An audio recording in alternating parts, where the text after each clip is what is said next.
Hello my friends. देखो, पिछले lectures आपने सुने भी होंगे और पिछले लेक्चर में जो हमने जो वर्किंग की थी वो सारी किसके ऊपर की थी, वो सारी हमने रैशनल नंबर की थी। वहाँ हमने सबसे पहले हमने क्या पढ़ा था? सबसे पहले हमने कुछ नंबर्स के बारे में पढ़ा था कि नेचुरल नंबर क्या होते हैं, इंटीजर नंबर क्या होते हैं, होल नंबर क्या होते हैं, रैशनल नंबर क्या होते हैं, इरेशनल नंबर क्या होते हैं। लेकिन उसके बाद हमने जो नेक्स्ट टॉपिक पढ़ा उसमें पढ़ा कि किस तरह से हम दो नंबर्स के बीच में रैशनल नंबर्स निकाल सकते हैं। हम वो नंबर्स कैसे भी कैटेगरी में हो सकते हैं। ये दो वीडियोस मैं पिछले डाल चुका हूँ। लेकिन आज का जो हमारा टॉपिक है वो सारा किस बात पे है कि इरेशनल नंबर को हम नंबर लाइन पे कैसे प्रेजेंट कर। देखो, छोटी क्लास में हमने नेचुरल नंबर इंटीजर नंबर को नंबर लाइन में प्रेजेंट करना सीख लिया। अभी जैसे मान लो अपना ये कहते हैं नॉर्मली कि एक नंबर लाइन है हमारे पास, इस नंबर लाइन के ऊपर हमने कोई भी नंबर को प्रेजेंट करना है। ये 0 हो गया, ये 1 हो गया, ये 2 हो गया, इस तरह से आप प्रेजेंट कर देते हैं। अच्छा, इंटीजर्स करने हैं तो आप -1 -2 ये भी कर देते हैं। हमने रैशनल तक 8th क्लास में पढ़ भी लिया कि रैशनल नंबर को कैसे प्रेजेंट करते हैं। ऐसे जैसे 5/8 दे रखा है, 3/4 दे रखा है, तो हम एक लाइन को पार्ट्स में डिवाइड करते हैं और पॉइंट्स लगाते हैं। जैसे हमने मान लो 3/4 को इस पर प्रेजेंट करना है तो हम कैसे करेंगे कि एक नंबर लाइन लेंगे। तो ये हुआ हमारे पास 0 के बाद में हमारे पास कितना आया, यहाँ पर 4 है, तो हम 4 पार्ट्स में डिवाइड करेंगे, 1 2 3 4, ये 1 हो जाएगा। ठीक है, हमें 3/4 चाहिए, तो ये हमारे पास कितना हो जाता था, 3/4। ये हम पढ़ चुके हैं, ये सारा कंसेप्ट आप पढ़ चुके हैं बहुत पहले 8th क्लास तक हमने ये स्टडी किया। अब जो हमारा टॉपिक है वो इन बातों पे नहीं है भाई रैशनल को कैसे प्रेजेंट करेंगे नेचुरल। आज का जो अपना टॉपिक है वो है इरेशनल नंबर को नंबर लाइंस पे कैसे प्रेजेंट करने हैं। तो चलो शुरू करते हैं। अपने पास ज़्यादा टाइम का लॉस नहीं करेंगे, विदाउट एनी लॉसिंग टाइम हम शुरू करते हैं अपना टॉपिक कि how to we can present an irrational number on the number line. तो नंबर लाइन पे इरेशनल नंबर को प्रेजेंट करने का हमारे पास बड़ा सिंपल तरीका है। देखो, छोटी छोटी बातें हैं जिसको हमें ध्यान में रखना होगा। ठीक है, वहाँ से आप कार्य शुरू करेंगे। सबसे पहले आप शुरू करेंगे ना, तो ये करेंगे कि √2 को हम कैसे प्रेजेंट करते हैं, √5 को आप कैसे प्रेजेंट करते हैं, √10 को हम कैसे प्रेजेंट कर सकते हैं। ठीक है, √13 को हम कैसे प्रेजेंट कर सकते हैं। सबसे पहले हम इनके बारे में बात करेंगे। ठीक है, ये कैसे प्रेजेंट करें। अब इसमें मैंने कुछ एक नंबर छोड़े हैं, वो रीजन है उसके पीछे, पहले ये सीखेंगे उसके बाद में उनका नंबर आता है। तो √2, अब ये वो नंबर मैंने रखे हैं जो किसी दो स्केयर नंबर का सम है। देख सकते हो आप, तो 2 है वो किसका सम है, 1 + 1, दोनों स्केयर नंबर है, 1 का स्केयर 1 का स्केयर। जो 5 है उसको हम लिख सकते हैं 4 + 1, जो क्या है 2 का स्केयर है और 1 का स्केयर है। ये है 1 का स्केयर, ये 1 का स्केयर। जो 10 है उसको हम लिख सकते हैं 9 + 1 यानी कि 3 का स्केयर प्लस 1 का स्केयर। जो 13 है इसको हम लिख सकते हैं 9 + 4 यानी कि 3 का स्केयर प्लस 2 का स्केयर। यानी जो मैंने नंबर लिए हैं फिलहाल वो किसी ना किसी नंबर के स्केयर का सम है। आपको ये बता देता हूँ, इरेशनल नंबर को प्रेजेंट करने के लिए कोई ज़्यादा बड़ी कहानी यूज़ नहीं होती। सारा हमारा जो पाइथागोरस थ्योरम है उसी का यूज़ करते हैं। कैसे करते हैं वो बताऊँगा। आपने करना क्या है वर्किंग, आप सबसे पहले क्या करेंगे, जैसे √2 है हमारे पास, हमने √2 को ले लिया, तो √2 को हम राइट करेंगे 1 का स्केयर प्लस 1 का स्केयर। तो यहाँ 2 नंबर हो गए, यहाँ तो कोई दिक्कत नहीं है। ठीक है, एक पाइथागोरस थ्योरम आप सोच के देखो, मैं अगर यहाँ पर स्केयरिंग लगा दूँ, इधर अगर रूट स्केयर बने तो बाय एक रफ वर्क की तरह ये बस आपका कि √2 का स्केयर इक्वल टू 1 का स्केयर प्लस 1 का स्केयर। तो ये बेस का square plus perpendicular square equal to hypotenuse का स्केयर। तो ये किसके रूप में काम करता है, हमेशा पाइथागोरस थ्योरम की तरह वर्क करता है। तो चलो ये आपको पता लग गया, मतलब ये बेस है, ये परपेंडिकुलर है, ये हाइपोटेन्यूज है। क्लियर। तो आपने क्या करना है, एक नंबर लाइन लेनी है, ये आपने लाइन ले ली, ये मैंने 0 लिया, यहाँ पे क्या लिया 0। तो आपने सबसे पहले 1 यूनिट डिस्टेंस लेना है। कितना लेना है, 1 यूनिट डिस्टेंस। उसके बाद परपेंडिकुलर ड्रॉ करना है 1 यूनिट के लिए। तो आप इस पे 90 डिग्री का जैसे एंगल ड्रॉ करेंगे और इसे 1 यूनिट कट करेंगे, कितना 1 यूनिट आप इसे कट करेंगे। ये क्या हुआ बेस, ये क्या हुआ परपेंडिकुलर, और ये क्या बन गई, इसको दोनों को जब आप मिलाएंगे ये आपकी क्या बन गई, ये बन गई आपकी हाइपोटेन्यूज। ये क्या बन गई आपकी हाइपोटेन्यूज, और हाइपोटेन्यूज कितनी आ जाएगी आपकी √2। अब आपको ये पता है कि ये अगर हाइपोटेन्यूज है ठीक है, मैं इसे एज ए रेडियस मान लेता हूँ। यहाँ मैंने कंपास रखा और यहाँ मैंने पेन की नोक रखी और मैं एक आर्क ड्रॉ कर लेता हूँ सर्कुलर। तो दिस इज द रेडियस और this is also the radius, radius हमेशा सेम होती है, तो ये लेंथ भी कितनी हो जाएगी, बिल्कुल सिंपल है। तो अपना पाइथागोरस थ्योरम और एक सर्कुलर कंसेप्ट का यूज करते हुए हम इरेशनल नंबर को नंबर लाइन पे प्रेजेंट कर सकते हैं बड़ा इजीली। तो आपको ये बात तो मेरे समझ आती है, ये भी 1 है, ये भी 1 है, ये √2 है, तो भाई इसमें पीजीटी ये √2 बनता है। अब अगर हम सर्कुलर कंसेप्ट का यूज करें, सर्कल के अंदर रेडियस हमेशा इक्वल होती है, तो ये अगर रेडियस मानते हैं तो एक सर्कल बनाते हैं, तो ये यहाँ कहीं कट करेगा, तो ये भी तो रेडियस के रूप में वर्क करेगी, तो ये हमारे पास कितना हो जाएगा, ये √2 हो जाएगा। तो this is the concept for the irrational number. मेरे साथ बात समझ आती है। हाँ, अगर हमें कोई और देना, सपोज करो हमें एक नंबर और दे देते हैं, फॉर एग्जाम्पल के लिए हमने √10 को ले लिया, हमने किसको ले लिया, √10 ले लिया, ठीक है। तो √10 हमारे पास क्या कंसेप्ट कहता है, तो √10 हमें कहता है, यहाँ आप देख सकते हो √10 को हम लिख पा रहे हैं 9 + 1, यानी कि हम इसे लिख पा रहे हैं 3 का स्क्वायर प्लस 1 का स्क्वायर।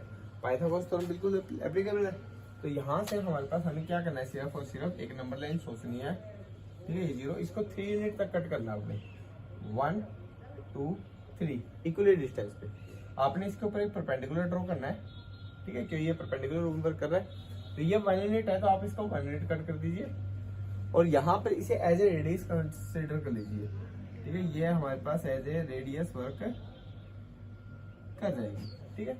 अब इसी को कंसिडर करते हुए एक आर्क आप ड्रॉ करोगे, ये भी तो एज ए रेडियस वर्क करेगी, तो ये कितना हो जाएगा, √10 हो जाएगी। ये 3 यूनिट डिस्टेंस है, ये 1 यूनिट है और ये √10, ठीक है ना।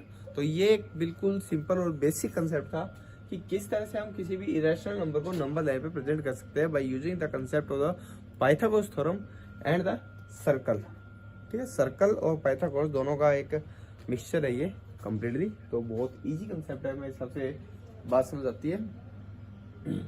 उसके बाद में हमारे पास इससे अलग, जिसको हम डायरेक्ट नहीं कर सकते, जो परफेक्ट स्क्वायर में नहीं है, हम उनके लिए बात करते हैं। एक एग्जांपल उनके देखते हैं हम, जिससे हमारी बात क्लियर हो जाए और ज़्यादा लंबी बात ना जाए और आपको बहुत शॉर्ट में वो चीज़ समझ भी आ जाए, ठीक है। तो नेक्स्ट पॉइंट पे चलते हैं।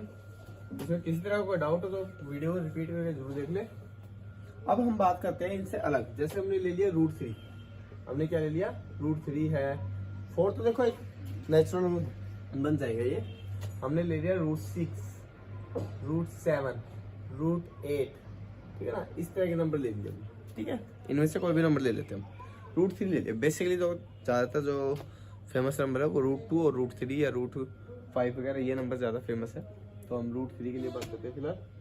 अब आपको दिख रहा है √3 किसी भी दो परफेक्ट स्क्वायर नंबर का सम नहीं है, लेकिन हम क्या कर सकते हैं, इसको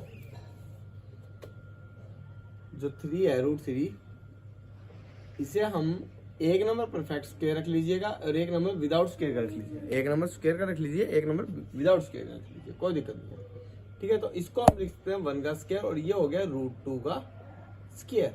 ये किसका हो गया, 1 का स्क्वायर और ये हो गया √2 का स्क्वायर। अच्छा, यहाँ पर √2 आया तो इस √2 को अलग से ब्रेक कीजिए, √2 हो गया 1 का स्क्वायर प्लस 1 का स्क्वायर। तो सबसे पहले हम किसको प्रेजेंट करेंगे, √2 को प्रेजेंट करेंगे। तो आपने क्या वर्किंग करनी है इसके लिए, ये जो हमारा स्ट्रक्चर है इसे जरूर याद रखिएगा।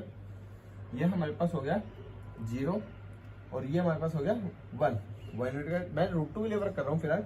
ये 1 यूनिट का डिस्टेंस हो गया, इसके बाद मैंने 1 के लिए परपेंडिकुलर ड्रॉ करना है और परपेंडिकुलर के ऊपर 1 यूनिट डिस्टेंस लेना है।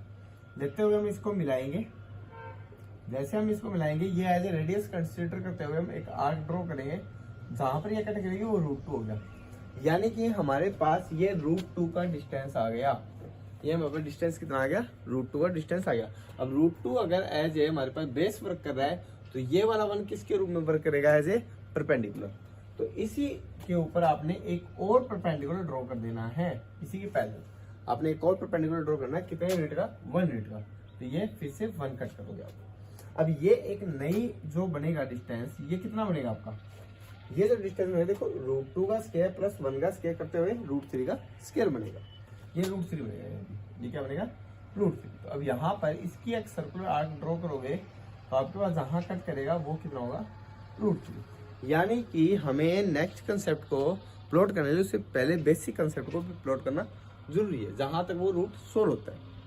इसी तरह से अगर मैं बात करता हूँ रूट 6 के लिए, तो रूट 6 हमारे पास क्या कहता है, रूट 6 हमारे पास बिल्कुल सिंपल कहता है, इसको आप लिख सकते हैं 1+5, ठीक है, 1+5, या फिर आप यूं भी कह सकते हैं 1+5 ना लिखिए, मैं कहता हूं इसको लिखिए 4+2, ठीक है। 4 क्या हो गया, 2 का स्क्वायर हो गया, प्लस ये कितना हो गया, √2 का स्क्वायर हो गया। तो मैं इसी से इसका कंसेप्ट कनेक्ट हो जाएगा। तो आप यहाँ पहले √2 को प्रेजेंट कीजिए, √2 हमारा प्रेजेंट है ऑलरेडी, आपने सिर्फ रूट 6 के लिए आपने 2 लेना है हमारे पास मेजरमेंट। तो यहाँ मैं इसको इरेज कर रहा हूँ, ठीक है, जो हमने ये ड्रॉ किया था। चलो इसे कंप्लीटली दोबारा बना देते हैं, ठीक है। तो सबसे पहले हमें क्या करना है, एक लाइन ड्रॉ करनी है, ठीक है। यहाँ पर हम पहले √2 को प्रेजेंट करेंगे। √2 के लिए हमारे पास स्ट्रक्चर क्या है, √2 के लिए हमारे पास स्ट्रक्चर ये वाला है। तो यहाँ आपको क्या दिख रहा है, 1 यूनिट का डिस्टेंस ये लिया और इस पे एक परपेंडिकुलर ड्रॉ किया 1 यूनिट के लिए, और इनको आपस में ज्वाइंट करते हुए और यहाँ से लाइन ड्रॉ की, तो ये हो गया √2। अब √2 के ऊपर हमने 2 सेंटीमीटर की परपेंडिकुलर ड्रॉ करना है। तो यहाँ से एक और परपेंडिकुलर हम ड्रॉ करेंगे जिसका डिस्टेंस कितना लेंगे, 2 यूनिट का। तो कितना लेंगे हम, 2 यूनिट का डिस्टेंस। अब इसको जब हम ओरिजिन से ज्वाइन करेंगे, 0 से ज्वाइन करेंगे, और फिर जो आर्क ड्रॉ होगी हमारे पास वो किसके लिए होगी, रूट 6 के लिए होगी, क्योंकि नेचुरल सी बात है ये डिस्टेंस √2 है, तो √2 का स्क्वायर प्लस में 2 का स्क्वायर इक्वल टू कितना हो जाएगा, रूट 6 का स्क्वायर। तो ये आपके पास कंप्लीटली प्रेजेंट होता है जब आपके पास एक तो इस तरह के नंबर है और एक ये नंबर है। ये नंबर वो नंबर है जो किसी न किसी नंबर का स्क्वायर का सम है, ठीक है, और ये वो नंबर है वो डायरेक्ट किसी के स्क्वायर का सम नहीं है, लेकिन उनको बनाया जा सकता है। तो मेरे हिसाब से पॉइंट बिल्कुल सिंपल साधारण सा था। दोनों बातों को बिल्कुल ध्यान से समझने की कोशिश करें, क्योंकि नीचे वाले नंबरों को तभी समझ आएगी जब ऊपर वाले नंबर आपको समझ आएंगे। और ऊपर वाले नंबर को प्रेजेंट करने के लिए जो हम यूज करते हैं बेसिकली वो करते हैं हम एक तो पाइथागोरस थ्योरम का और एक हम यूज करते हैं सर्कल का। तो पाइथागोरस थ्योरम हमारे पास बेस का square perpendicular square equal to hypotenuse से, तो आपने नंबर को इस तरह से दो नंबर तोड़ना है कि उनके स्क्वायर का सम हमारे पास कितना हो वो सेम नंबर बनाता हो। तो हमने वो चीज यहाँ पर प्रेजेंट की। जब मैंने √2 को अगर करना था तो √2 हमारे पास क्या है, √2 का स्क्वायर जो है वो 1 का स्क्वायर प्लस 1 का स्क्वायर था। तो 1 भी एक परफेक्ट नंबर है और 1 इन दोनों के स्क्वायर का जो सम है वो हमारे पास क्या है, √2। 1 को हम ले सकते हैं। तो नंबर लाइन पे हमने 1 यूनिट डिस्टेंस लिया, उस पर परपेंडिकुलर ड्रॉ किया 1 यूनिट के लिए, ज्वाइंट करके सर्कुलर कंसेप्ट लगाया, हमारे पास √2 आ गया। उसके बाद में अगर हम नीचे वाला नंबर प्रेजेंट करना चाहते हैं, √3 है, √6 है, जो इनकी हेल्प से हो रहा है, तो वो उसको आप वहाँ मेंशन कीजिए 1 बार 2 बार 3 बार जितनी बार ये चीज़ है। तो आई थिंक छोटा सा पॉइंट था बिल्कुल कि किस तरह से हम किसी भी इरेशनल नंबर को नंबर लाइन पे प्रेजेंट कर सकते हैं। तो हमने यहाँ तक हमने सीख लिया, मतलब 9th क्लास में हम ये यहाँ तक सीख जाते हैं कि नेचुरल नंबर्स हमें पहले सीखा हुआ है, इंटीजर हमने सीखा हुआ है, रैशनल हमने सीखा हुआ है, और आज हमने क्या सीख लिया, इरेशनल नंबर को कैसे हम नंबर लाइन पे प्रेजेंट कर सकते हैं। तो ये हमारे पास एक छोटा सा टॉपिक था कि how to we can present to a irrational number on the number line. Thanks for watching and share, like and subscribe.